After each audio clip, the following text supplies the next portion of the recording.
right, the freezing temperatures are definitely tough on the skin, but it also takes quite a toll on your home.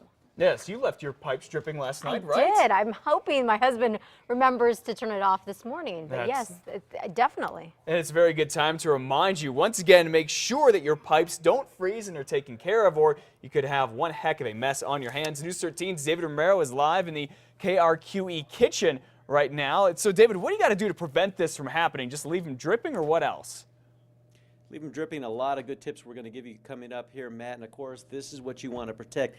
Any pipes, any exposed pipes, any pipes for that matter, because those freezing temperatures are going to affect them. Now, officials at the Albuquerque-Bernalillo County Water Utility Authority are having to handle more calls around this time of year to check on homes, in addition to the water main problems that may pop up in roads throughout town. Now, we caught up with plumbers from the Albuquerque Plumbing, Heating, and Cooling Repair, the folks who have to essentially mop up and fix the mess that all the cold weather is leaving in its wake.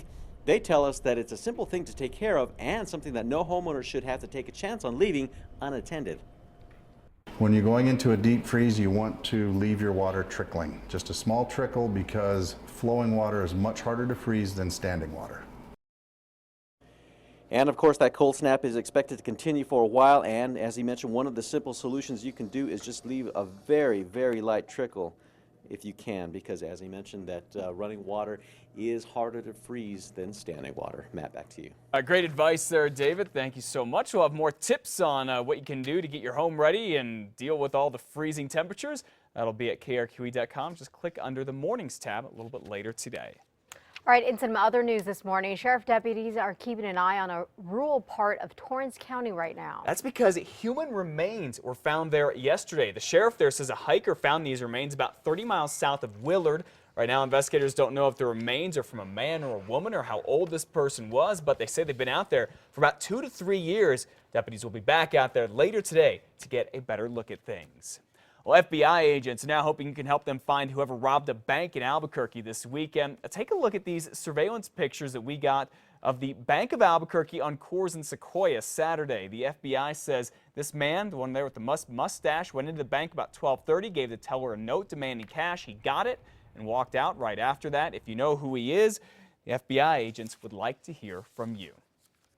Well, police still on the hunt right now to find whoever ran over and shot a man outside of a Kmart in Albuquerque yesterday. Yeah, this is quite a scary situation, no doubt. The store and parking lot were packed with people at the time. This all went down yesterday evening at the Kmart on Carlisle and I-40. Police say the suspect was shoplifting, pulled a knife on security, then ran over and shot a man in the parking lot. We talked to the wounded man's friend, who says he saw the whole thing happen.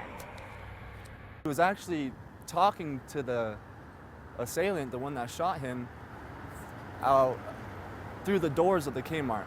You know, they were arguing, and as he left, he was running. You know, they were trying to run him over after shooting him.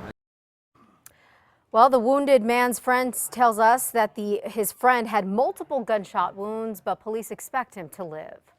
Northbound Interstate 25 is back open after a 5-car pileup there. It happened yesterday afternoon near the Alameda exit. The first accident sent one woman to the hospital. No word yet on her injuries. Then a short time later, Albuquerque police say a driver who was distracted by that first accident then caused a 5-car pileup. Another woman was taken to the hospital in critical condition. Some alarming numbers now. There are over 1,000 convicted felons in New Mexico who are hiding from the law. The Associated Press reports information it has obtained showing around 1,500 ex-convicts have violated their parole or probation and are on the run. About 1/3 of them are violent offenders. Authorities say far too often those violators commit more crimes when they should be back behind bars. The problem led the State Corrections Department to create a fugitive apprehension team. The prison says that if they were able to round all of them up, it could lead to prison overcrowding. A little bit of a conflict there. All right, the man police say caused a chaotic scene in an Albuquerque neighborhood recently is still in jail. And he probably is going to stay there for quite some time because he's not allowed to bond out right now. Luis Arolia Palma's problem started when police say he pulled a gun on his sister-in-law and her 2-year-old and tried to steal their car Friday night and then just walked away. I couldn't believe what had happened. I didn't even think, it was hard to put it all together. It happened so quick, you know, but I seen the guy walking away. So I just made sure all the kids were safe. We got everybody inside. Thankfully, everybody was safe there, but that's not all. Police say right after all that, Palma tried to steal a man's bike and even hit him with his gun, and then took off, got arrested a little bit later. The man police say attacked a 10-year-old girl at her bus stop in Albuquerque last year is set to be in court this afternoon. Victor Anaya, lawyers and a judge will all talk about his case, where police say he went after a group of kids from Montezuma Elementary School back in September because they were playing in front of his apartment while they waited for the bus. Police say Anaya told the kids to leave. When they didn't, he cut one girl's leg with a pocket knife, even took her backpack. All right, here's a scary situation. Police in Carlsbad still trying to find out whoever's been shooting at school buses. Take a look. Police say one bus had a window shot out last week, and a driver said another bus was hit. Thankfully, no kids have been hurt by all of this. Police say the bus drivers told them it sounded like a pellet gun was shooting at them, and that they did see a dark blue Chevy Silverado right after those shootings. A Farmington man who was the subject of a News 13 special assignment report last year has been found and arrested in Branson, Missouri.